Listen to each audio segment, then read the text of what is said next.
Okay, so let's look at this a little bit closer, this relationship between VO2 max and performance.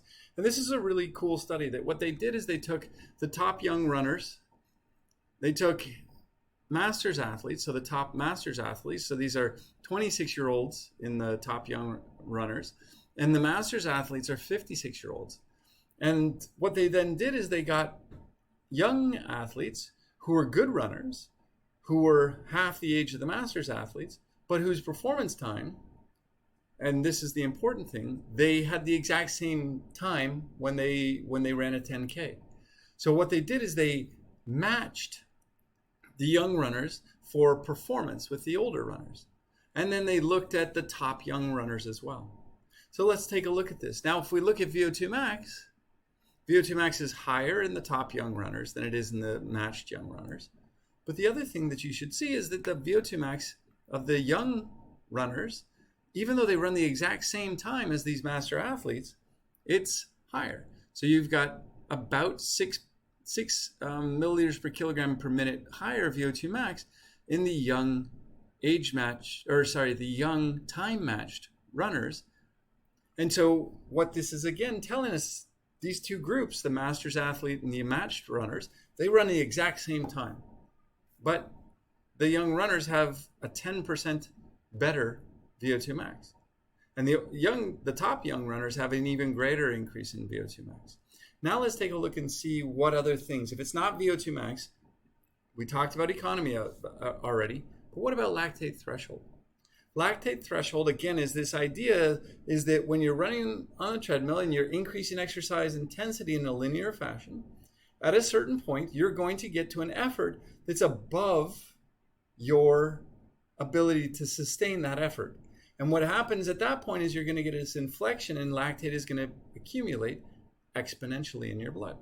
All right, so now let's look at the physiological responses at lactate threshold. So what's the running velocity at lactate threshold? So this is 226 meters per minute versus 237 meters per minute. So these are actually the same now. So the masters athletes are running at the same speed at lactate threshold as the young matched runners. The top runners are running faster at lactate threshold. So what percentage of their VO2 max is it now? So the young runners who are matched to perform the same level as the masters runners, they're running at about 80% of their VO2 max. Whereas the masters athletes are running at 85% of their VO2 max. So again, they have more like a 5 to 10% improved greater VO2 max at their lactate threshold. Their VO2 max at lactate threshold is actually a little bit higher even than the top young runners. So why is it that the VO2 max is dropping in the the old runners? Look at heart rate. This is the heart rate at your lactate threshold, 156 versus 174. So at 156 versus 174, their heart rate isn't as high, but that's because they're older. They're 25 years older, so their maximum heart rate should be about 25 beats per minute less. So their heart rate at lactate threshold is going to be significantly less. Their rate of perceived exertion, they're running the same speed, but it feels easier for them here than it does for the age-matched runners. Okay, so basically, in order for the older athletes to compete at the same level as the younger athletes, they need to have a higher lactate threshold, because lactate threshold, again, is going to be one of the important components of endurance performance. So what they can then do is when they run at their 10K pace, look it, is exactly the same as these young runners.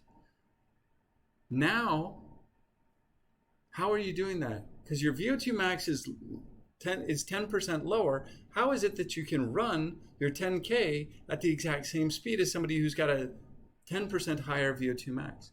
Well, look at what percentage of their VO2 max they run at. They're running at 92% of their VO2 max.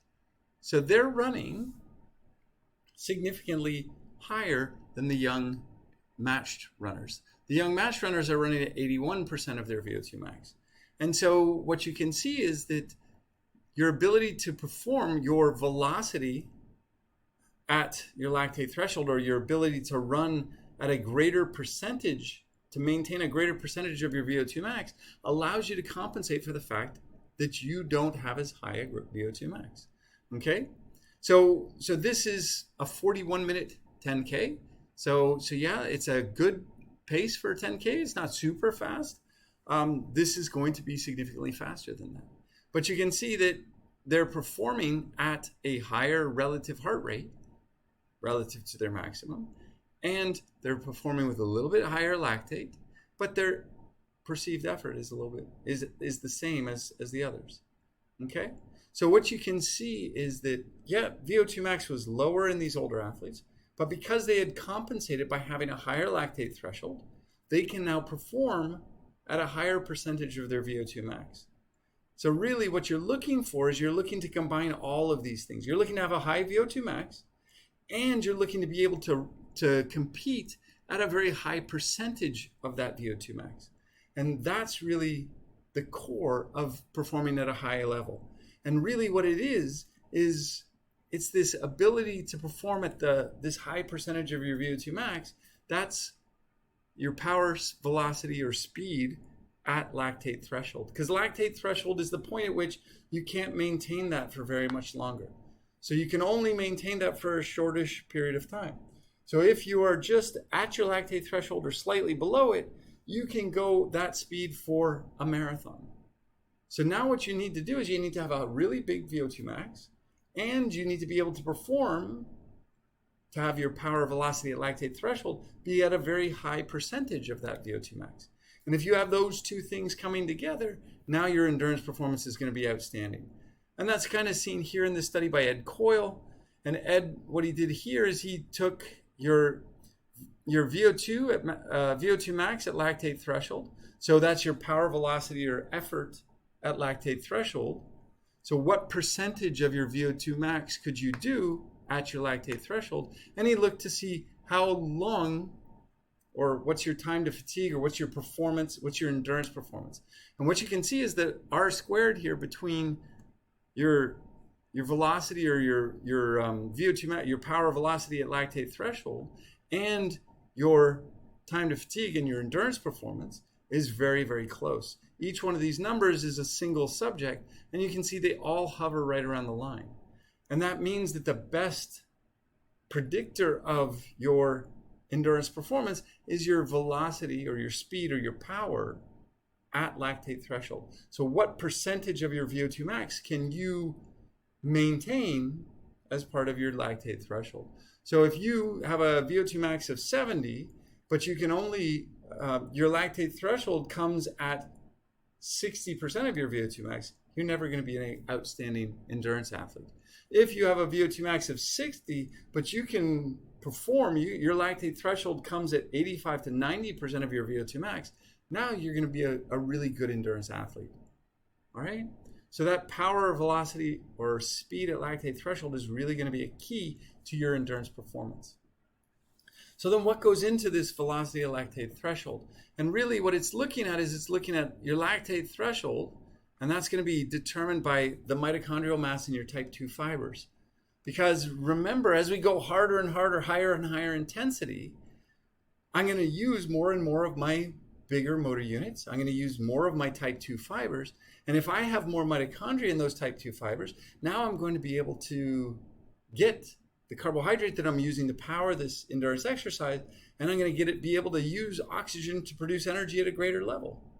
And that's going to allow me to exercise or to perform or to compete at a much higher velocity. The other thing that it's going to be really important in is my movement economy. Now, if I can store and return energy for free, and I have stiff tendons and I have all these structures that are going to allow me to move economically, now I'm going to be able to perform at a greater percentage. I'm going to be able to go faster at the same amount of oxygen, because I don't need as much oxygen if I'm doing most of my work using tendon stretch and recoil. Okay, so all of those things, your mitochondrial mass within your type 2 fibers, your stiffness, and how well you move, that all goes into this velocity at lactate threshold measure. And that's why it's really one of the most important measures for your endurance performance. All right, so the things that limit endurance performance at any one time, your maximum aerobic capacity or your maximum ability to produce energy aerobically is your VO2 max, and therefore at any one time, that's the maximum you can perform at. But in athletes, really, VO2 max plays a limited role. It's much more about how efficiently we move and what percentage of our VO2 max we can compete at.